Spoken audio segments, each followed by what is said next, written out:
The massive St. Stephen's Cathedral is the Gothic needle around which Vienna spins. While heavily damaged in World War II, the church survived. Today, it symbolizes the city's freedom and proud spirit. In the last days of the war, the original timbered Gothic rooftop went up in flames. Shortly after the war, with a financial outpouring of civic pride, the roof was rebuilt in its original colorful splendor. The ceramic tiles are purely decorative. Locals who contributed each symbolically own one for their donation. The ornate nave is Gothic with a Baroque overlay.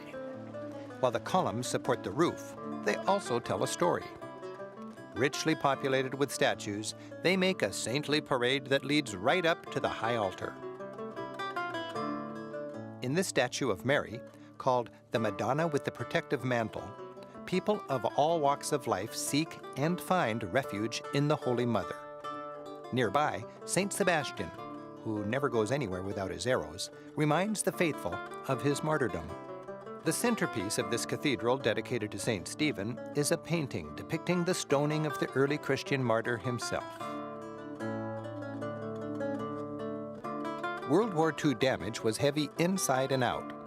Portable treasures, like this 15th century altarpiece, were hidden away in local cellars before the bombs fell.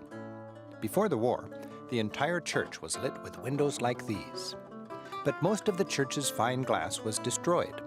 The Tupperware-colored replacements date from 1950.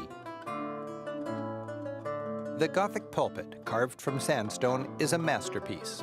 Its busy symbolism legitimized the gospel message, which was read from its lectern. Readings were literally and figuratively supported by the 4 Latin Church Fathers. Below it all is a self-portrait of a self-assured artist proud of his creation. Most Gothic art was created anonymously for the glory of God, not the artist. But much of the art here was sculpted around the year 1500, when the Renaissance spirit, so strong in Italy, was creeping north. With the humanism of the Renaissance, man was allowed to shine. And artists like Anton Pilgrim, a master builder of this cathedral, were recognized as creators also.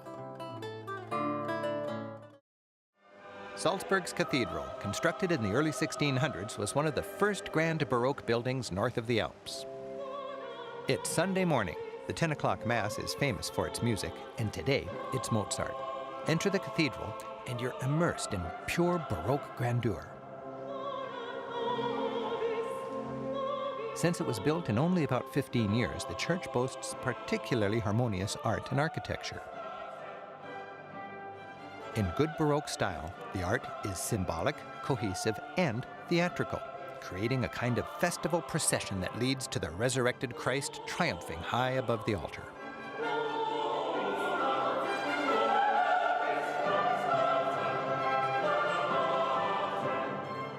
Music and the visual art complement each other. The organ loft fills the church with glorious sounds as Mozart, 250 years after his birth, is still powering worship with his musical genius.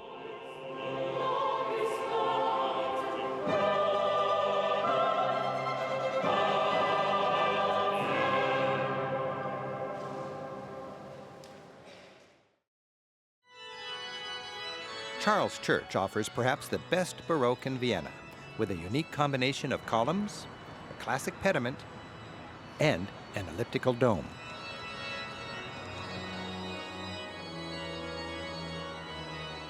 We're dropping in for a peek at the painstaking and costly restoration work going on all the time to keep the cultural treasures of Europe looking good. Here, tourist admissions help pay the bill. The church, which dates to the early 1700s, was built and decorated with a scaffolding system essentially the same as this one. Ascending the elevator high into the dome, you're in the clouds with cupids and angels.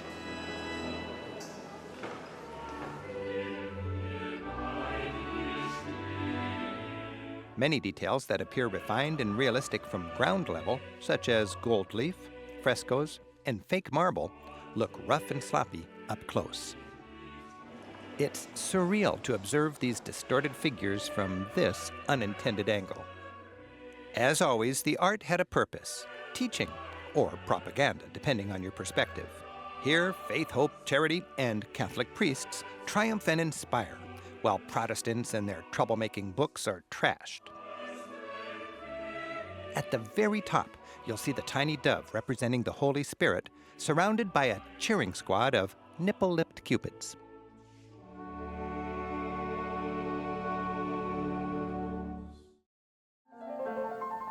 Melk's newly restored abbey beams proudly over the Danube Valley.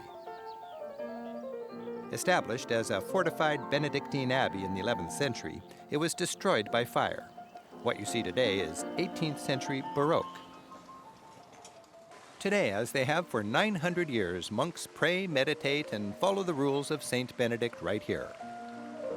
The institution survives. That's the point of the modern frescoes gracing the courtyard. Like the monks, visitors stroll past 6 centuries of Habsburg emperors as they tour the building. For the Benedictine monks, the library was, after the actual church, the most important room in the entire abbey. That's made clear by the extravagant investment in its elaborate decor. Many of Europe's finest old libraries are housed in monasteries like this. In the Middle Ages, monasteries hoarded and controlled knowledge. Monks were Europe's educated elites, and it was in information power centers like this that they decided what was and what wasn't. Long before Dewey and his decimals, the books here were organized starting with Bibles, then theology, and from there into law, philosophy, medicine, and so on. Many of the collection's oldest books were written and transcribed here.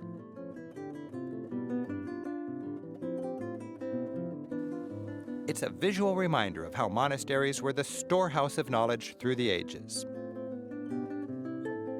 There would be a Gutenberg Bible, but it was sold to Harvard University to raise money to restore the library and this.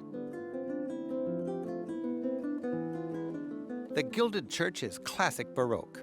Everything works together theatrically. The architecture, frescoes, pipe organ, and opulent chapels, all combining to make the Benedictines' theological point, a just battle leads to victory.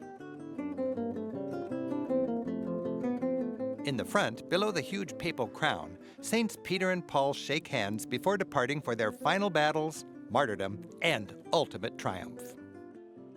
And high above, Saint Benedict makes his glorious entry into heaven.